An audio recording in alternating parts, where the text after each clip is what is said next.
Hello বন্ধুরা, হাসি খুশি রান্নাঘর চ্যানেলে আপনাদের স্বাগত। আবার একটা নতুন রেসিপি নিয়ে চলে এসেছি, মাছের ডিম দিয়ে আলু দিয়ে তরকারি। তো প্রথমে মাছের ডিমটা আগে ধুয়ে নেব। ধুয়ে একটা বাটিতে নিয়ে নিচ্ছি। কেটে রাখা পেঁয়াজের কুচি দিয়ে দিলাম। 4-5টা কাঁচা লঙ্কা কুচি করে রেখেছি, দিয়ে দিলাম। 3 চামচ বেসন দিয়ে দিলাম।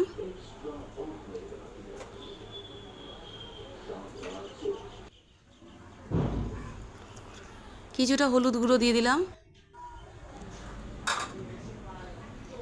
লঙ্কার গুঁড়ো দিয়ে দিলাম। স্বাদ মতো নুন দিয়ে দিলাম। দিয়ে একটু ভালো করে মাখিয়ে নেব। গ্যাসের ওপরে একটা কড়া বসিয়ে দিয়েছি। কিছুটা সাদা তেল দিয়ে দিলাম। একটু নাড়িয়ে চাড়িয়ে নিলাম। তেলটা ভালো করে যখন গরম হয়ে যাবে,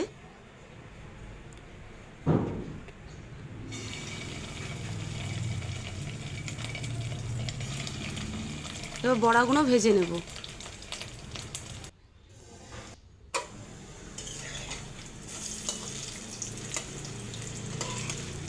একটু উল্টে পাল্টে নিলাম।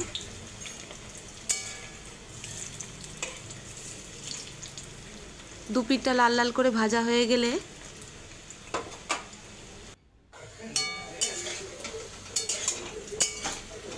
আবার একটু নাড়িয়ে নিলাম। দু পিঠটা লাল লাল করে ভাজা হয়ে গেলে এবারে তুলে নেব একটা বাটিতে।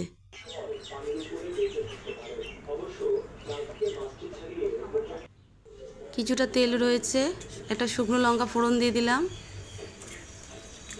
2টো তেজপাতা ফোড়ন দিয়ে দিলাম। গোটা জিরে একটু ফোড়ন দিয়ে দিলাম। আগে থেকে একটু সিদ্ধ করে রেখেছিলাম আলু, দিয়ে দিলাম। একটু নাড়িয়ে চাড়িয়ে নিলাম। আলুটা হালকা ভাজা হয়ে যাক, একটু মশলা করে নেব।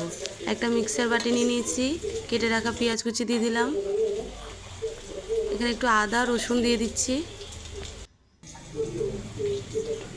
টমেটোর কুচি দিয়ে দিচ্ছি। 2-3টে কাঁচা লঙ্কা নিয়েছি, দিয়ে দিলাম। বাটা হয়ে গেছে মশলাটা। আলুটা ভাজা হয়ে গেল, একটু নাড়িয়ে চাড়িয়ে নিচ্ছি। বেটে রাখা মশলাটা দিয়ে দেবো। একটু নাড়িয়ে চাড়িয়ে নিলাম।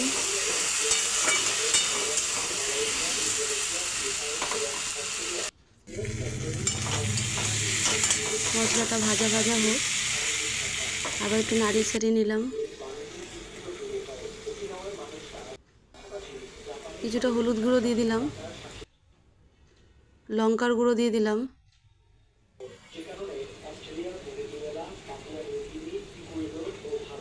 ধনে গুঁড়ো দিয়ে দিলাম। জিরে গুঁড়ো দিয়ে দিলাম। স্বাদ মতো নুন দিয়ে দিলাম। একটু নাড়িয়ে চাড়িয়ে নিলাম।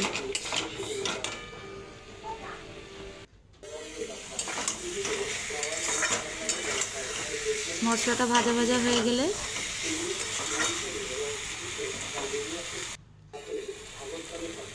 ওপর থেকে একটু মিষ্টি দিয়ে দেবো, চিনি।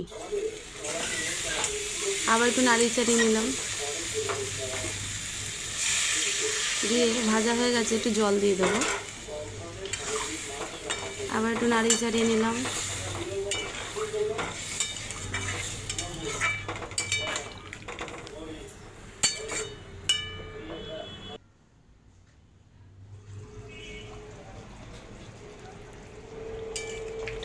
আবার একটু নাড়িয়ে চাড়িয়ে নিলাম। ঝোলটা ফুটে গেছে।